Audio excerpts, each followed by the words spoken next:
Church. Good morning. My name is Alec, and I'm one of the pastors from our South Jordan campus up in northern Utah, and it's great to be down here this morning with our soon-to-be Hurricane Valley campus. Really awesome to be here again. I did visit probably 2 months ago when some of those conversations were barely starting. And it's awesome to be here now that you guys have made that decision, and with I'm sure a lot of prayer and consideration about that. And it's cool to be on this side of that. But something I do want to start with today that will be a really massive idea throughout this morning's conversation is that usually control doesn't feel like control. Have you ever noticed that? Typically, we don't wake up every morning thinking, man, I can't wait for people to make decisions for me. Sometimes we just notice that happens. For example, with our phones. I mean, we just heard about downloading an app that has registration events and things on it, and maybe some of you are like, I don't know if I'm going to go with that. I do like the old-fashioned paper, sign my name and phone number, and you can reach me there. But the way that I experience this most with my phone is in the middle of the night when it's hooked up and it's charging. I wake up in the morning, and I do have an iPhone, so maybe Android users in the room might have a different experience. But I wake up in the morning, and there'll be a notification on my phone, and it says, your phone has been updated to the newest iOS program. And I'm like, I didn't say yes. I didn't say no. No one called me and asked if this is something I wanted to do. It just happened on my behalf. Maybe I needed to turn off automatic downloads. Or maybe the most frustrating way is that there's a really cool deal online, and somehow a company or a business finds your email and says, hey, sign up now and get 10% off on this thing. And it's like 10% off? That's like $1,000, but in reality, it's like 10 cents on the dollar. So I'm like, I want 10% off. So you sign up, and then you get the deal, and it's like, great, I saved 10 cents on a dollar. I feel so accomplished. And then it's like, all right, now I want to unsubscribe. So you try to find the unsubscribe button somewhere, and usually it's in the smallest fine print at the very top corner or on the very bottom of the email. So you click that, and it takes you to another page. You're like, oh. It's going to be this 12-step process. Are you sure you want to unsubscribe? You got to hit yes. And then it takes you to another website that you have to read all this fine print. And by the time you're done with that, you go, you know what? I'm just going to subscribe to this email chain. And in fact, that email address is now going to be my spam email. And I'm going to start a new email address so I don't get all of those messages.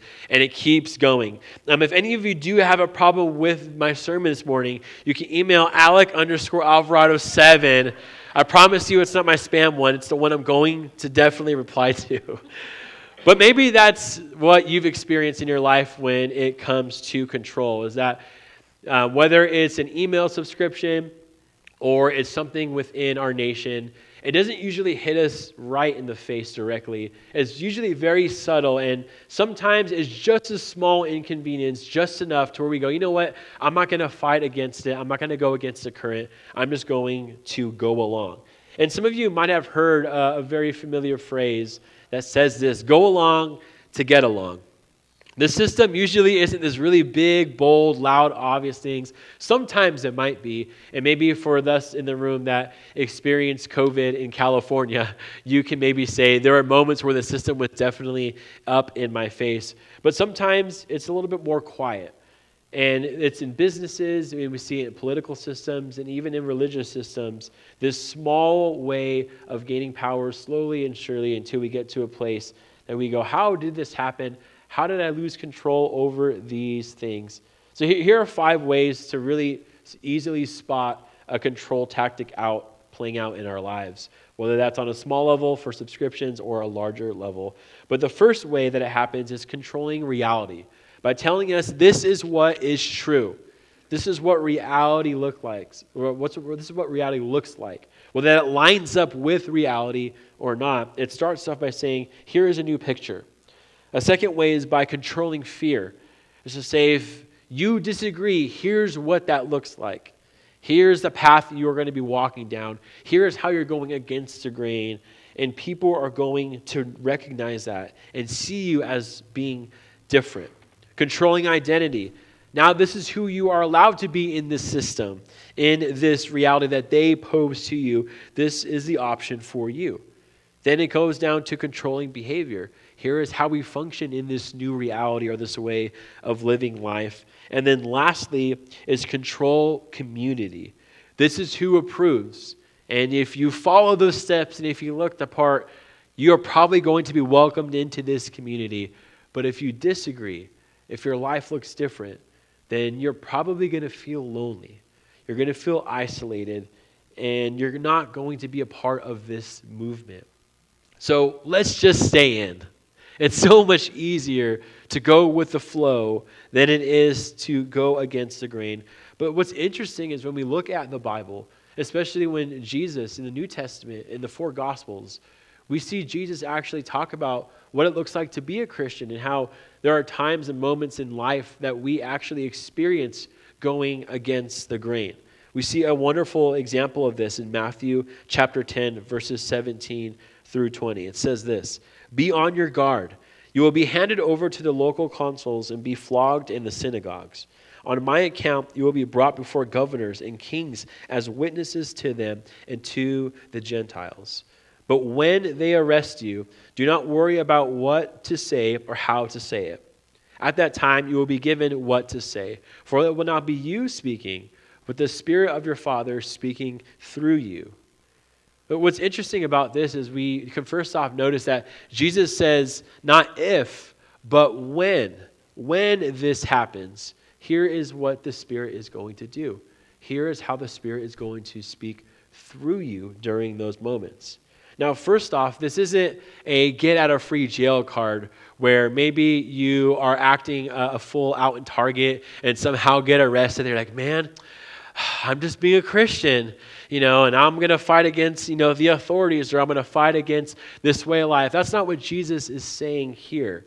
It's not a get-out-of-free-jail card, or when we do get arrested or get pulled over for going 15 minutes faster than the posted speed limit, saying, I'm a Christian. Jesus said this is what it's going to be like. That's not at all what Jesus is saying. But what he is talking about is this thing called a holy defiance and a righteous resistance. See, holy defiance and a righteous resistance are the moments when your devotion becomes visible. See, it's not this idea that this defiance is refusing to submit to anybody, but it's refusing to give ultimate submission to anyone or anything except God. If you've been here for a while, we're in the middle of a series called Lions and Flames, and this is week 3. And maybe you're hearing me and you're like, maybe Alec has been listening too much to Rage Against the Machine or Rise Against. And this is going to be some sermon where we have picket, signs out there. We're ready to go and fight the system or do anything like that. That's not at all where this message is heading. But what my goal is today is to help us honor Jesus when other authorities vie for your allegiance.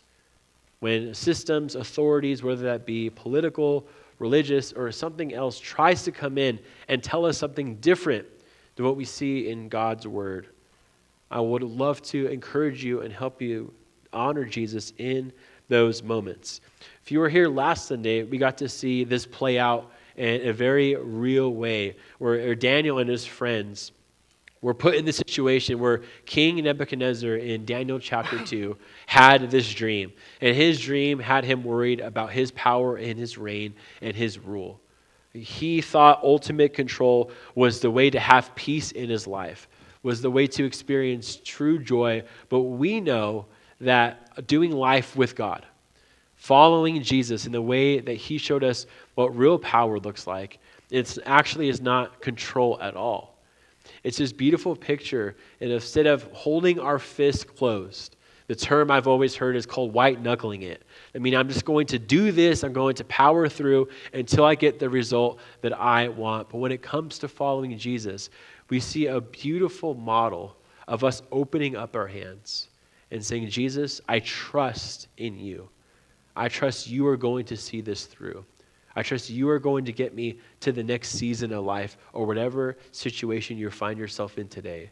It's not more control and I experience peace. It's more trust and I experience more peace. But King Nebuchadnezzar only fell into that thought of bowing down to Daniel and his friends and worshiping the true God for a chapter. Because this morning, we find ourselves in chapter 3. And instead of King Nebuchadnezzar coming and being humble and saying, I'm going to honor the God of Daniel and his three friends, we see King Nebuchadnezzar falling back into his own ways and having this struggle for control and power once again. And he does it in a very obvious way. Chapter 2 was maybe a little bit more subtle, where he had a dream and he didn't understand it and wanted to have clarity on that. But here today in Daniel 3, we see King Nebuchadnezzar do it in the most obvious way that maybe we are not too familiar with. So as we go through this together, we'll have it on the screen behind me for you. This is Daniel chapter 3, verses 1 through 12. King Nebuchadnezzar made an image of gold, 60 cubits high and 60 cubits wide, and set it up on the plain of Dura in the province of Babylon. Very obvious for everybody to see.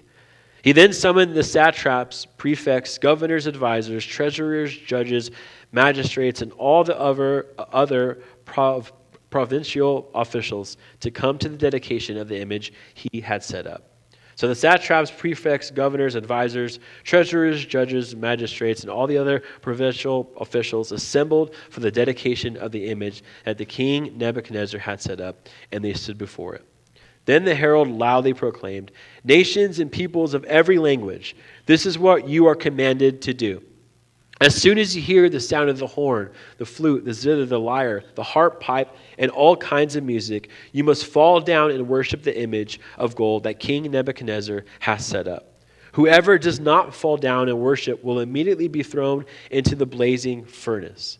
At this time, some astrologers came forward and denounced the Jews. They said to King Nebuchadnezzar, "May the king live forever. Your Majesty has issued a decree that everyone who hears the sound of the horn, flute, zither, lyre, harp, pipe, and all kinds of music must fall down and worship the image of gold. And whoever does not fall down and worship will be thrown into the blazing furnace. But there are some Jews whom you have set over the affairs of the province of Babylon, Shadrach, Meshach, and Abednego, who pay no attention to you, your Majesty. They neither serve your gods nor worship the image of gold you have set up." What is King Nebuchadnezzar thinking? He had this really awesome moment in chapter 2 where he was confused, not understanding what was happening.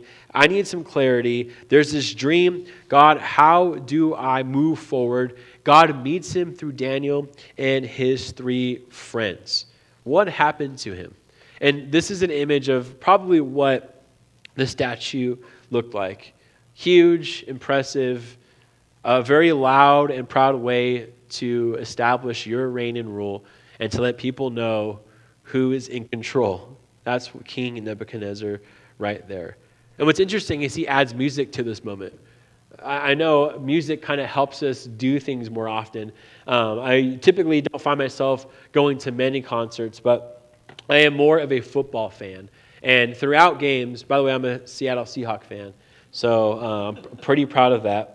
We won't talk about the season. I'm not sure how it's going to go. But whenever you're at a game or an event like that, there's a large crowd and there's usually some sort of entertainment happening. You just find yourself like doing things at a game. And I'm not saying this is a moment where I got crazy and took off my shirt and was going nuts. I just mean there are moments when you're raising your hands and doing similar things that you would do during worship. And I'm like, yeah, let's go Seahawks. And I'm looking up and I'm like, what am I doing? This is so weird. It's like I'm worshiping something. And he's very smart.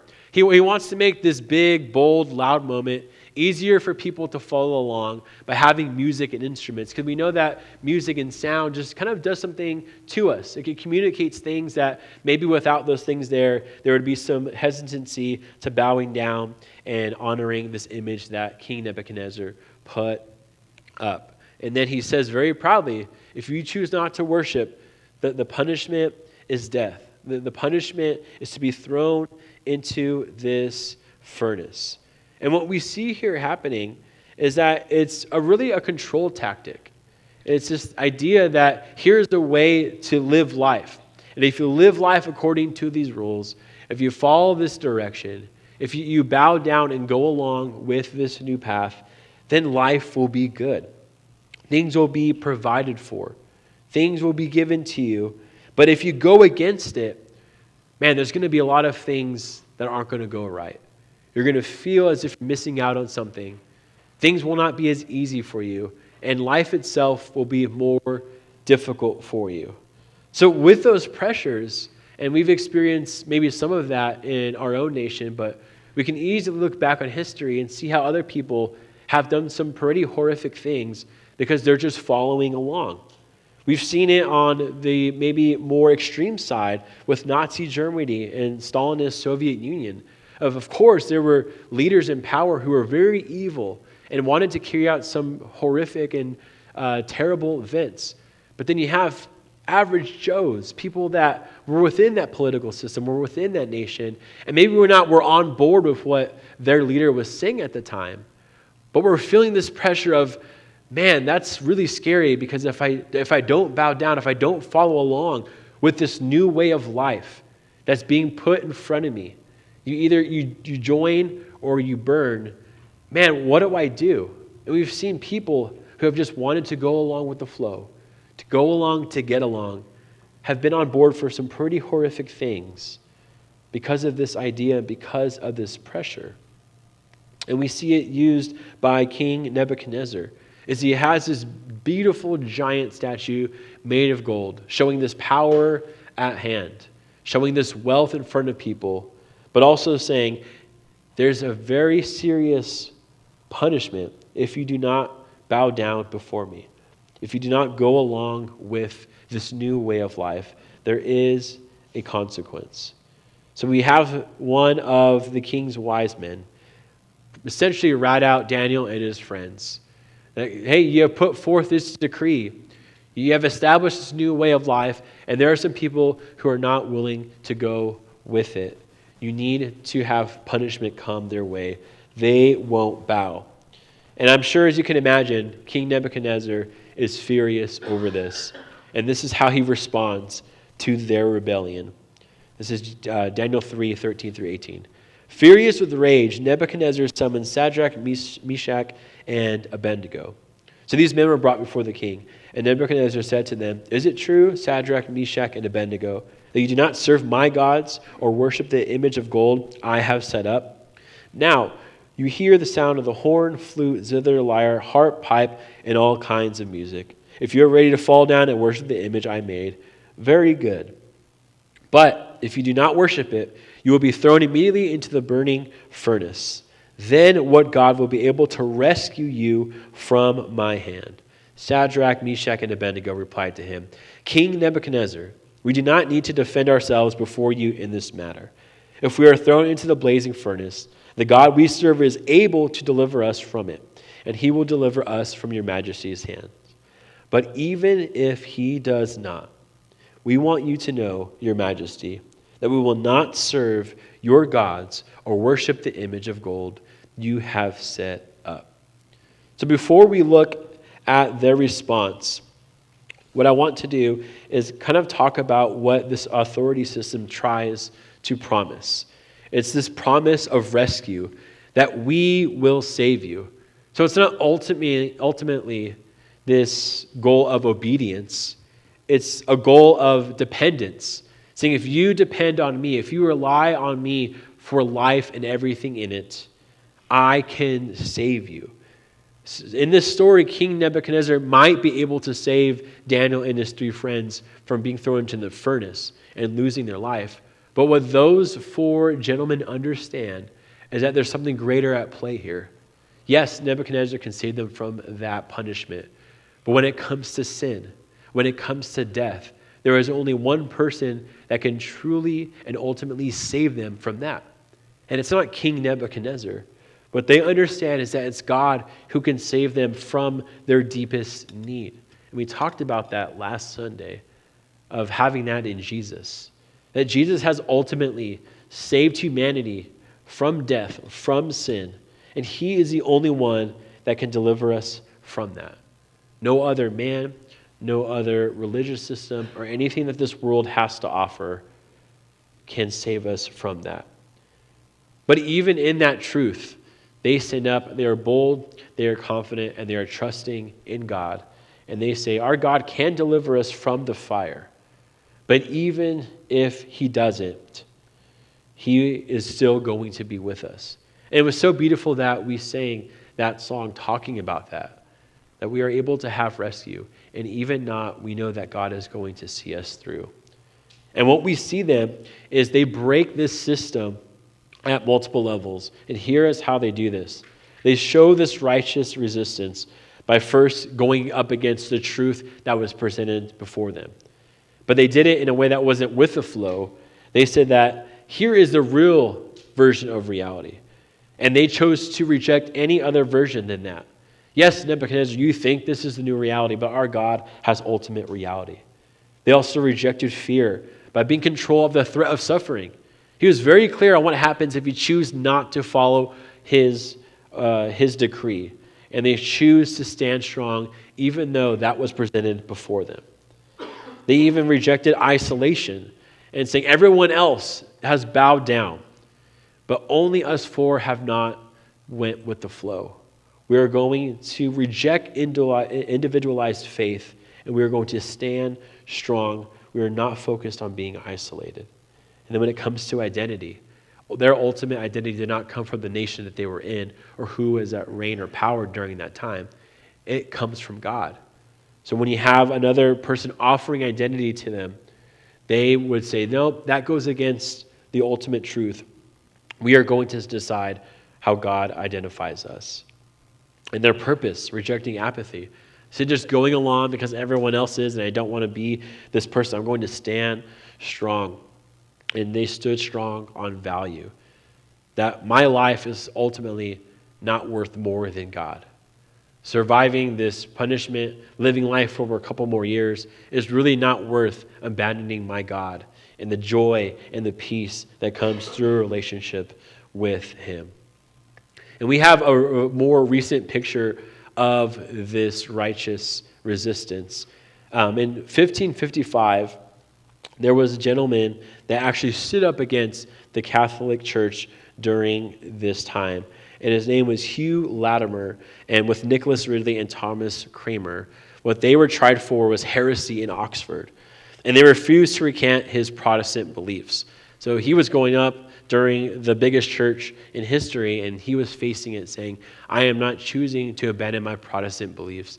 And the Catholic Church did not like that. So on October 16th, 1555, they were burned at the stake outside of Oxford. And what's very interesting about this moment is although there was persecution coming his way, when he was literally being lit on fire, what Latimer Pooley told Ridley was this: play the man, Master Ridley. We shall see this daylight such a candle by God's grace in England, as I trust shall never be put out. Imagine having that type of confidence and trust in your God that when you're about to have this horrific thing happen to you, you're able to stand there proudly and say, you know what? No matter what happens, I'm going to stand strong in my faith and trust in the one, even if he doesn't save us from this fire. And you can still go today and see this mark on the ground where they were burned at the stake. And those gentlemen in that moment, I'm sure there was a lot of pressure, even up to them being put onto the stake, of just saying, you know what, I could just back out. And maybe this might be a shameful moment of, before everybody, me going back on my claims, my truth, my belief. Maybe it might be embarrassing, but I'll get past it a couple of years and then be able to kind of go back into life, be able to face reality. But those gentlemen, ultimately, what they didn't have any fear of was death. They didn't fear death itself. So they were able to go into that moment knowing whether God saved them from that fire or not, saying, I don't ultimately fear death. So whatever comes my way, I am ready to go. And if you are afraid to die, you are still controllable. Now, I'm not saying that from a place to where I have no fear of death and I am this perfect picture and image of what it looks like. To have a faith that no matter what might come my way, I am ultimately not scared of death. Because I have a wife. I have a 2.5-year-old daughter. And I was thinking about this week as I was preparing for this sermon, but my thought of a fear of death is not essentially, what does that moment look like? Or what happens after I die? What does that moment look like to wake up and before the presence of God? And it wasn't so much those things, but it was so much what happens to my wife if I were to leave them behind? What happens to my daughter? Those were the moments and thoughts that were going through my head as I was processing this. But then I'm reminded of Daniel chapter 2 in last week's sermon, of this idea that it's not my ability to control what happens to my wife or my daughter if that were to be true of me. But how can I, even in that moment, just processing and thinking, how could I ultimately give up control and experience peace and trust in God? Even if that were to happen, he would still take care of them. But here's a question I also ask myself, is what would make me bow? What are some things in my life that would make me go along to get along? What are some things in your life that would make you bow down and not be able to stand up? So King Nebuchadnezzar, he's angry, and here is his response after he throws him into the fire. This is Daniel 3:25-28. He said, "Look, I see 4 men walking around in the fire, unbound and unharmed, and the fourth looks like the son of the gods." Nebuchadnezzar then approached the opening of the blazing furnace and shouted, "Shadrach, Meshach, and Abednego, servants of the Most High God, come out, come here." So Shadrach, Meshach, and Abednego came out of the fire, and the satraps, prefects, governors, and royal advisors crowded around them. They saw that the fire had not harmed their bodies, nor was the hair on their heads singed. Their robes were not scorched, and there was no smell of fire on them. Then Nebuchadnezzar said, "Praise be to the God of Shadrach, Meshach, and Abednego, who has sent his angel and rescued his servants. They trusted in him and defied the king's command, and were willing to give up their lives rather than serve or worship any god except their own God." And what's great about this imagery of having a fourth man in that furnace is this thing that theologians call a Christophany, which means that it's seeing Jesus before he actually comes to earth, and we get to read through the Gospels and hear about his life. And this is a moment of holy defiance and righteous resistance. So what does this mean for us? If you've maybe been around church for a while, I'm sure you've heard this statement that the Old Testament wasn't written to us, but it was written for us. So we can read things in the Old Testament, we can learn, we can be encouraged, and maybe know how to go about life in certain or very similar situations that we see Daniel and his friends go through in this story. But it doesn't mean that when we face trials, when we face moments like this, that suffering is going to be removed. And we sang a song and sang this idea that even if I'm in the fire, you're going to be there with me. Our promise is not that God is going to save us from suffering in life, but rather that God is going to be in the fire with us. And what's beautiful about this story is they get a moment of that. But we know we are on the other side of the New Testament, where it wasn't just an angel, it wasn't just a moment that God steps in to be with his creation. He came down as Jesus Christ. So we can depend on him for the ultimate suffering, not momentary things that we may experience in this life, but the suffering that sin and death brings for us. We get to experience this deepest and most truest rescue still because of him. This is what Colossians 1:13-14 says. "For he has rescued us from the dominion of darkness and brought us into the kingdom of the Son he loves, in whom we have redemption and the forgiveness of sins." See, Jesus went through the fire for us, that being the cross, that being death, and faced that and defeated death. So we today do not have to go through anything like that to earn or get grace. It's given to us freely because what God has done before us and on behalf of us. He stepped into the hottest fire, the deepest pit of death, so we can experience life with him. So when we see the cross, it's a beautiful picture of holy defiance and a righteous resistance that rescues us from ultimate death. God can rescue us from death, but God may rescue us from death, but he will always rescue you through death. It's not a promise that we won't experience death, but because of what he did, there is life on the other side of death. So here's where we started in Matthew chapter 10, verses 17 through 20. It says, "Be on your guard. You will be handed over to the local consuls and be flogged in the synagogues. On my account, you will be brought before governors and kings as witnesses to them and to the Gentiles. But when they arrest you, do not worry about what to say or how to say it. At that time, you will be given what to say, for it will not be you speaking, but the Spirit of your Father speaking through you. May we be uncontrollable too and confess this: I bow before no other name." Let's pray. Jesus, we are so thankful for this truth, that it's not up to us to have ultimate courage. It's not up to us to have ultimate wisdom, to be able to face everything that we go through in life.